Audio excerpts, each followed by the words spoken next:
오늘은 산상순의 팔복의 8번째 시간입니다. 지난 2달간 우리가 팔복에 대해서 매주마다 살펴봤는데요. 이제 오늘은 그 마지막 시간이고 8번째 복입니다. 의를 위하여 박해를 받은 자는 복이 있다라고 말씀합니다. 저와 여러분 가운데 박해를 인정하고 의를 선택하는 놀라운 믿음의 복이 있으시기를 주님의 이름으로 축복합니다. 사실 이 8번째의 복은 이미 앞에 있던 7가지 복의 내용과 중복되는 표현이 있습니다. 먼저 의를 위하여 박해를 받는다라고 말할 때 이 의로움은 6절에 나오는 의에 줄이고 목마른 자라고 할 때에 우리가 한번 다루었던 내용입니다. 사실 이 의로움이라고 하는 것은 하나님이 원하시는 바이고 하나님의 뜻에 부합되는 것들을 총칭한다라고 볼 수 있습니다. 또 하나, 두 번째는 어떤 약속이 되어 있지요? 천국이 저희의 것입니다 라고 복을 약속하셨는데 이 복은 맨 첫 번째 3절에 나오는 마음이 가난한 자는 복이 있나니 천국이 그들의 것입니다 라고 하는 내용과 중복됩니다. 즉, 이 8번째 복은 그렇게 강조하고 반복적으로 이야기하는 하나님의 뜻과 이것을 위해 끝까지 모든 희생과 박해를 받더라도 하나님의 뜻을 지키고 순종하는 자에게 모든 것을 합한 표현이 되겠죠. 천국은 완성되고 주어지는 줄로 믿습니다. 그래서 이 다른 표현 오직 하나가 있는데 바로 박해라고 하는 표현입니다. 박해는 예수를 믿음으로 하나님의 뜻대로 사는 것 때문에 물리적이고 직접적인 방해를 받고 공격을 받는 것을 의미하는 거죠. 그러니까 우리 대한민국에서 지금 예수 믿고 예배 드린다고 해서 예를 들어 우리의 직장이 사라진다든지 아니면 내 소유를 다 빼앗긴다든지 극단적으로는 내 생명이 해해지는 그런 일들은 사실 일어나지 않고 있습니다. 그러나 이게 그냥 이루어진 것은 아닙니다. 왜냐하면 지금도 이 시간에 전 세계적으로는 수많은 사람들이 예수를 믿는다는 이유 하나 때문에 박해를 당하고 있기 때문이에요. 사실은 이슬람의 극단주의자들이 1년에 죽이는 사람이 지금 한 8만 7천 명 정도 된다고 그러죠. 종교 때문에 서로 죽고 죽이는 사람들입니다. 47개국 중동 국가에 거의 대부분 이 극단주의자들이 있다라고 볼 수 있습니다. 그런데 그들 중에 오픈도어 선교회가 이번에 발표한 보고서에 따르면 매년 이걸 발표하는데요. 개신교 신앙 때문에 1년에 직접적으로 살해당하는 사람들, 그러니까 많은 수가 다른 거에 포함이 되어 있긴 하겠지만 사실은 예수를 믿는다는 이유로 죽임을 당하는 개신교인이 작년 한 해만 3,800명 정도가 됐습니다. 그러니까 여전히 나이지리아라든가 아제르바이잔이라든가 이런 나라에서는 지금도 종교 청소라는 이름으로 직접적인 죽임을 당하는 일들이 일어나고 있습니다. 또 박해 지수라는 게 또 있습니다. 박해 지수는 이 기독교를 전파하거나 혹은 복음을 받아들이지 못하도록 국가나 사회적으로 아예 조직적으로 막는 이런 것을 지수화한 것인데요. 우리가 잘 아는 관광지 몰디브 같은 나라 상당히 박해 지수가 높은 나라입니다. 그래서 관광은 잘 가는데 거기에서 어떤 우리가 신앙적인 모임이나 복음적인 모임을 갖는 것은 참 어려운 나라로 되어 있습니다. 그러니까 이제 이런 박해 지수가 차이가 좀 있다는 걸 말씀드리는 거예요. 그런데 단연 기독교 박해 지수 1위가 어디냐 하면 단연 북한입니다. 지금 우리가 북한과 좋은 어떤 분위기를 가지고 변화를 체감하고 직접 눈으로 목도하지 않습니까? 정말 좋은 일이고 통일이 돼야 되고 또 이 땅에 평화가 정착돼야 되고 어떤 군사적인 긴장감이 줄어드는 건 정말 잘 되고 좋은 일이며 양국의 정상이 만나는 것 참 우리가 기도해야 될 일이다 생각이 듭니다. 그런데 잊지 말아야 될 일도 하나 있습니다. 여전히 북한에는 기독교인이란 이유 때문에 수용소에 갇혀있는 7만 명의 성도들이 있습니다. 그러니까 우리가 통일이 돼야 할 여러 가지 이유가 있지만 그 중에 하나 바로 복음을 통한 민족의 복음화와 영혼 구원, 그리고 고난당하고 박해당하고 있는 우리 기독교인들을 위해서라도 우리 대한민국 한반도는 통일돼야 될 줄로 믿습니다. 더 기도해야 되겠지요. 더 협력하고 한마음이 돼야 될 것입니다. 그런데 오늘 우리가 이렇게 박해당하지 않고, 물론 개인적인 차원의 고난은 있을 수 있습니다. 개인적으로 어떤 직장에서 예수 믿는 것 때문에 피해를 당한다든지, 아니면 가족 관계 속에서 신앙 때문에 어려움을 당하시는 분들 분명히 계시지요. 특별히 이런 추석 같은 명절에 모였을 때에 온 가족이 다 예수 믿으면 예배드리고 얼마나 좋겠나마는, 그렇지 못한 가정들 속에서 혼자 믿음을 지키는 참 어려운 길 가시는 분들 분명히 계십니다. 근데 사실 그것은 전체를 다 박해라고 보기는 조금 어렵고요. 이 박해는 사회적이고 조직적이고 문화적인 박해를 의미한다, 이렇게 볼 수 있습니다. 그런데 오늘 제가 좀 여러분들에게 교회 하나를 좀 소개하려고 합니다. 이 의를 위해 박해를 당한, 그런데 그것을 통해 천국을 소유한 우리 교단이 자랑하는 여러 교회가 있는데, 그 중에 한 교회를 소개합니다. 이 교회는 올해로 설립된 지 정확히 100년 된 교회입니다. 그러니까 1918년도에 세워진 교회인데요. 이 교회가 충남 논산에 가면 강경이라는 지역이 있습니다.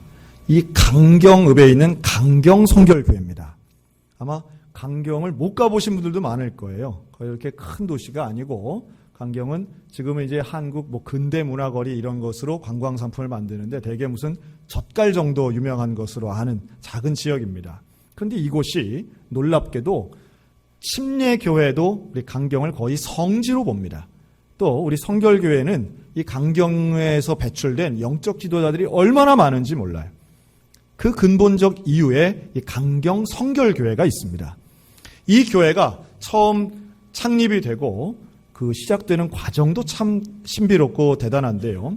1918년에 교회가 개척되고 소수의 교인들이 모여서 하나님 앞에 기도합니다. 하나님, 우리 교회 예배당이 있으면 좋겠습니다. 이렇게 기도합니다. 예배당을 지어야 되는데 돈이 없는 거죠. 근데 바로 그 다음에 1919년 이때 동양선교회 OMS에 소속되어 있는 토마스 선교사님이 강경 지역에 옵니다.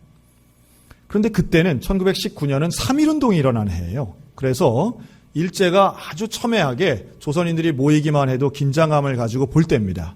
근데 거기에서 토마스 선교사님이 이 강경교회 성도들과 이제 전도도 하고 사람들을 모아서 집회도 하니까 이게 일본 경찰 눈에 띈 겁니다.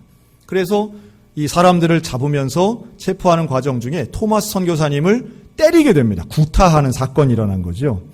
조선인들 때린 거는 아무 문제가 없는데 이 영국인이었던 토마스 선교사님을 때린 것은 국제 문제가 됐습니다. 그래서 여기에 대해 일본이 토마스 선교사님에게 보상금을 지급했는데 5만 원을 지급합니다. 이 돈은 당시에 5층짜리 건물 하나 지을 수 있는 큰 돈이었습니다. 그 돈을 가지고 토마스 선교사님이 헌금을 해서 강경교회 예배당을 지었어요. 그 지어진 예배당이 지금도 문화재로 강경읍에 있습니다. 그러니까 그렇게 어떻게 보면 구타를 당한 것은 분명히 참 불행한 일일 수 있겠지만 그걸 통해서 예배당을 건축했다는 그 사실은 하나님이 박해를 통해서 어떻게 일하시는가를 보여주는 처음 시작이었습니다. 그래서 그 예배당이 1923년도에 완공됩니다. 그리고 이 강경교회가 정말로 유명해진 사건이 있는데요. 건축을 된 23년 그 다음에 1924년 교회가 세워진 지 6년째 되는 해에 일제가 각 교회마다 무슨 명령을 내리느냐 하면 학교마다 신사참배에 대해 명령을 합니다. 신사참배. 이 황궁요배라고 해서 저 일본 땅을 향해서 절을 하고 신사를 참배하는 거죠. 이게 교육기관에 이런 명령이 하달이 되는 거예요. 그런데 놀랍게도 이 강경보통학교, 우리로 치면 초등학교입니다. 그런데 이 강경보통학교에서 내려진 신사참배 명령에 대해 이 학교 초등학생 나이의 학생들 57명이 반대를 하고 나서는 거예요. 이게 얼마나 특별한 일이냐 하면 여러분 초등학생이 국가정책에 반대해서 데모하는 거 보셨습니까? 지금도 그런 일은 거의 없습니다. 중학생, 고등학생까지는 뭐 이렇게 저런 모습으로 자기의 의견을 표출하고 어떤 집단 행동을 하더라도 초등학생은 그런 일이 상당히 드문데요. 물론 이때의 보통 학교는 다 13살 이하는 아니었습니다. 나이 든 학생들도 물론 있었죠. 그런데 이들이 57명이 신사참배를 거부하는 거예요. 우리는 그렇게 할 수 없습니다. 그리고 여기에 선생님 한 분이 있었는데 김복희 선생님이 한 분 있었습니다. 이분은 이화여전을 나오신 분인데 바로 이 강경에서 아이들을 가르치고 있었어요. 자, 선생님까지 포함해 58명. 이들의 공통점이 뭐였을까요? 이들은 다 한 교회를 다니고 있었습니다. 어느 교회요? 강경성결교회를 다니고 있었다는 거예요. 놀라운 얘기죠. 창립된 지 6년밖에 안 된 교회의 학생들이 학교에서 서슬퍼렇고 무섭던 일본인들에 의해서 일본인 선생님, 교장 선생님이 명령한 그 명령을 그대로 거절합니다. 그리고 이걸 통해서 7명이 퇴학을 당하고요. 김복희 선생님은 면직을 당합니다. 그리고 이 사건은 조선 총독부까지 보고가 되고 신문에 나오고 많은 사람들에게 회자된 사건이 됩니다. 여러분, 지금 우리는 100년 지나서 그 얘기를 들으니까 아이고 참 기특하네, 대단하네 라고 이야기할 수 있겠지만 이걸 우리 자식이 했다고 한번 생각해 보세요. 내 자녀가 뭔가 정의로운 일에 앞장서느라고 학교를 잘렸다. 여러분, 그러면 걔를 보고 잘했다 하겠습니까? 넌 절대로 그러면 안 되라고 하겠습니까? 이게 쉬운 이야기가 결코 아닌 것 잘 아실 겁니다. 신사참배에 거부한 대가는 퇴학이고 면직이었습니다. 선생님은 직장을 잃고 학생은 학교에서 쫓겨났어요. 그런데 이 일이 다른 시각이 하나 있었으니 지역 주민들이 보는 시각은 전혀 달랐어요. 그때부터 강경에 살고 있는 사람들이 이 교회를 바라보며 존경하기 시작합니다. 야, 교회 사람 다르네. 아, 예수쟁이들 뭐가 다르네. 저 사람들은 뭔가 옳고 그른 것에 대해 분명한 기준이 있네. 저 사람들은 아이들을 가르칠 때에도 다른 것이 아니라 민족과 진리와 정의에 대해서 제대로 가르치고 실천하게 만드는구나. 존경받았던 그 강경교회가 300명으로 성장합니다.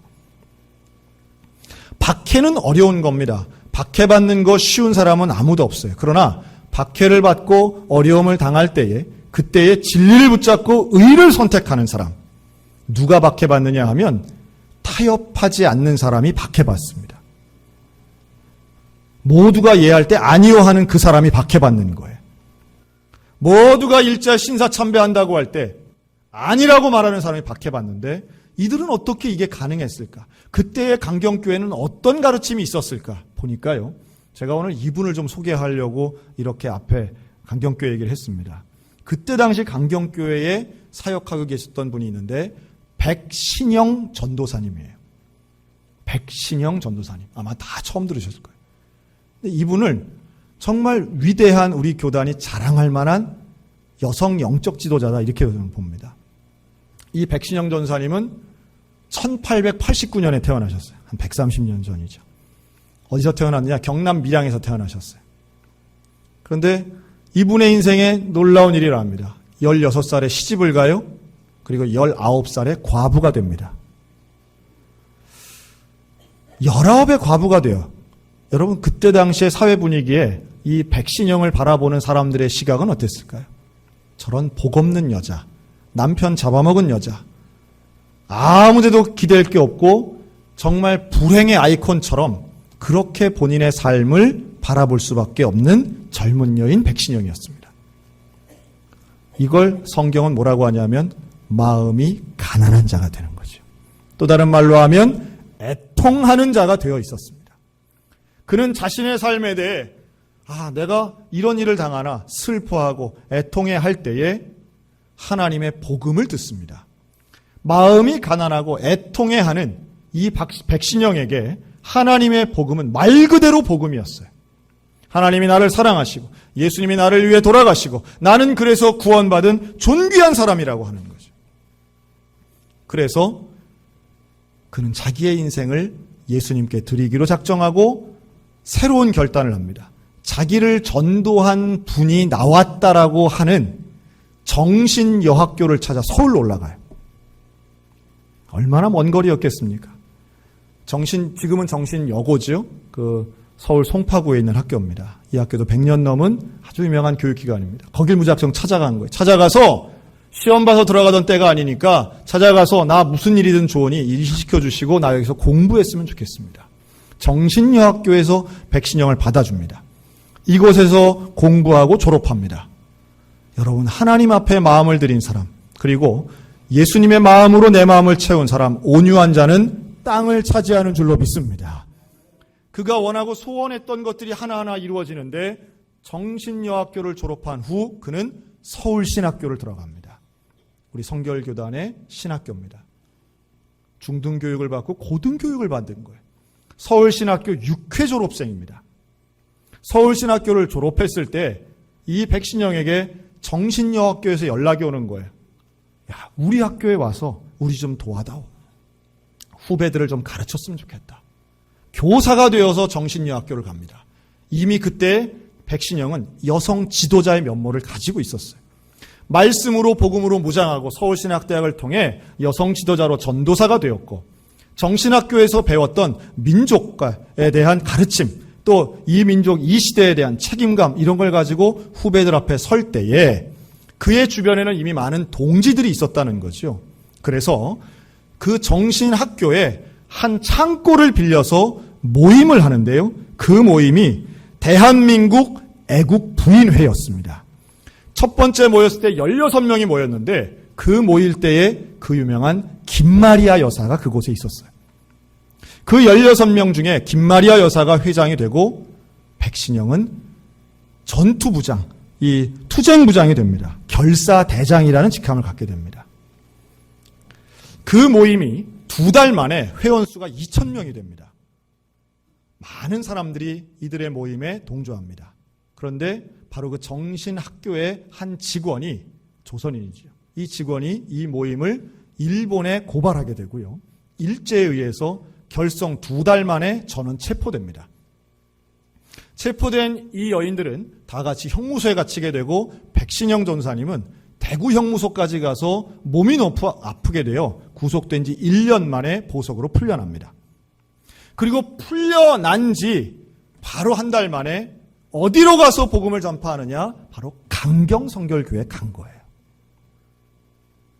그게 1920년이었습니다. 생각해보면 한 번 한 번의 그 사건들이 우연 같지만 그렇게 해서 가서 강경성결교회 어린이들을, 강경교회 교인들을 믿음으로 가르치고 여기서 최선을 다하여 가르칩니다.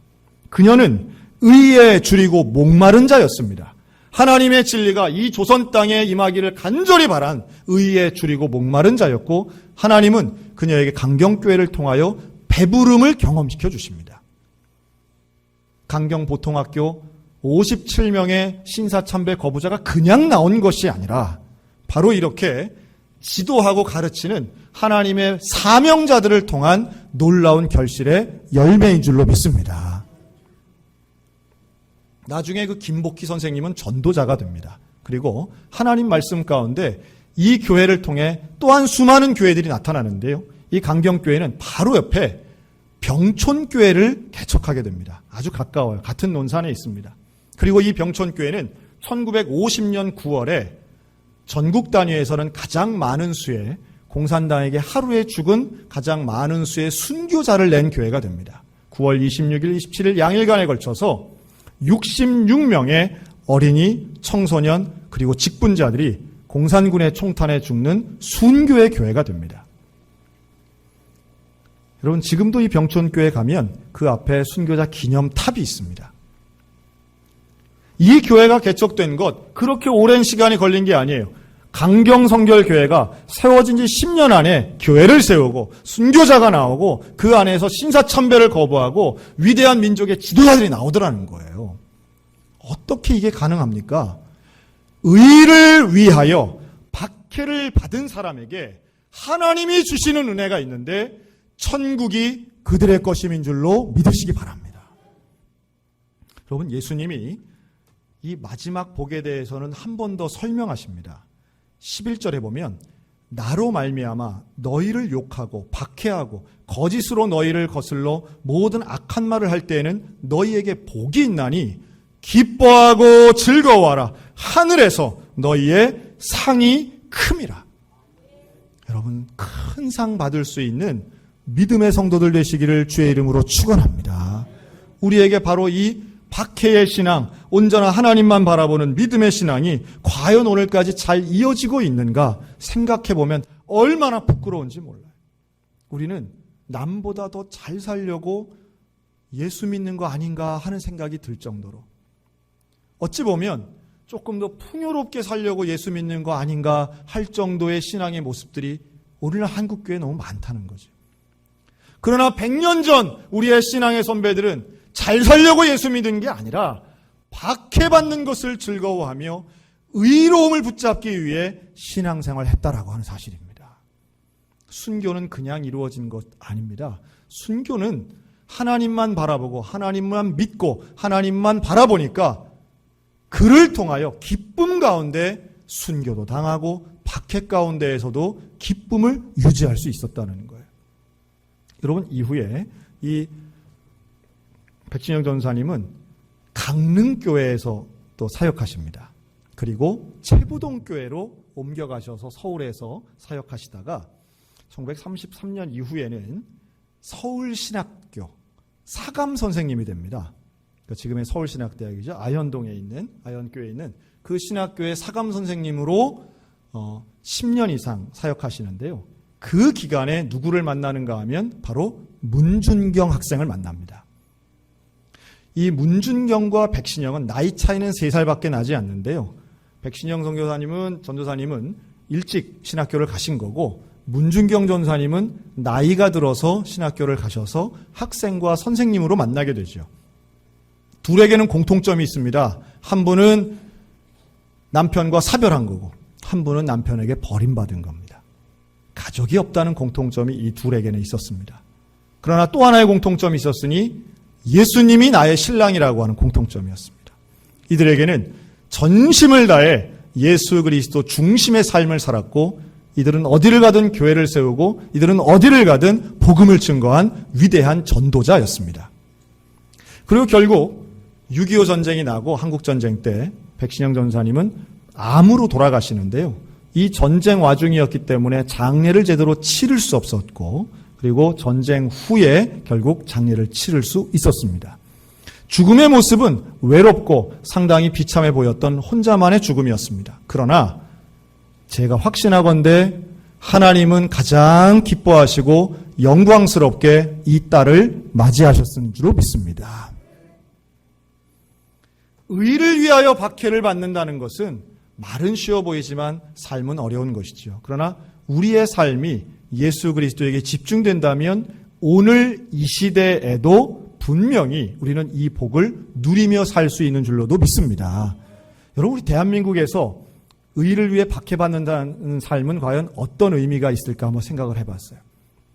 아까 말씀드린 것처럼 내가 개인적인 신앙을 가지고 살 때 과연 주변에 있는 사람들에게 어떤 이야기를 들을까? 여러분, 성경에 이런 말씀도 있습니다. 무릇 그리스도 예수 안에서 경건하게 살고자 하는 자는 핍박을 받으리라. 누가복음 6장에는 모든 사람이 너희를 칭찬하면 화가 있도다. 여러분, 우리는 사람에게 칭찬받으려고 사는 사람이 아니라 하나님께 칭찬받으려고 최선을 다하는 사람이 되어야 될 것입니다. 하나님께 칭찬받는 사람, 그는 끝까지 믿음만 붙잡는 사람이라고 믿습니다. 여러분, 제가 작년에 한 분을 좀 소개했던 분이, 집사님 한 분이 있어요. 작년 성탄절날 KBS에서 특별 프로그램으로 나왔던 교회 오빠라는 프로그램이 있었습니다. 여기에 보면 이관희라는 37살 젊은 집사님이 말기 암 환자로 나오죠. 대장암 4기였습니다. 그런데 본인이 암으로 괴로운 것도 괴로운 것이었지만 그 본인이 암에 걸려서 어머니가 자살을 하게 되고요. 어머니 장례를 마친 후 곧 아내가 혈액암 4기라는 판단을 받아서 이 부부가 상당히 슬퍼하고 그 슬픔 가운데 낙심하지 않고 하나님만 바라보며 소망 갖는 장면이 작년 크리스마스 때 KBS에서 특별방송으로 나왔습니다. 제가 그래서 한번 그 주일 오후 시간에도 한번 우리 점심 먹기 전에 한번 본 적도 있는데요. 이 이관희 집사님의 그러한 스토리, 이 부부가 가장 어렵고 가장 힘든 순간에도 그래도 욥을 기억하자, 하나님을 바라보자, 하나님을 사랑하자, 이런 정말 믿음의 고백. 우리로서는 야, 어떻게 저런 상황에서 저런 말을 하지? 라고 할 정도로 놀라운 믿음의 고백을 하며 하나님께 매어 달렸던 바로 그 이관희 집사님, 혹시 기억하시는지 모르겠습니다. 그리고 그 방송이 나간 후에 전국적으로 정말 많은 사람들이 자신의 믿음에 대해 새롭게 생각하고 인생의 가장 중요한 게 무엇인가를 새롭게 깨달았으며, 이관희 집사님 개인적으로는 정말 전도하고 싶었던 친구인데 한동안 연락 안 했던 그 친구가 전화가 와서 네가 믿는 하나님 같으면 나도 믿겠다. 이제 이런 간증이 이어졌던 스토리입니다. 그런데 바로 그 이관희 집사님이 지난 주일 돌아가셨습니다. 9월 16일 하나님 품으로 소천하셨어요. 저는 암에 걸렸다가 누구나 암에 걸릴 수 있고 또 누구나 죽을 수 있다고 봅니다. 그런데 어떻게 죽느냐가 우리의 인생에선 정말 중요하지 않겠는가라는 거예요. 이번 추석 때 여러분 가족들을 만나실 겁니다.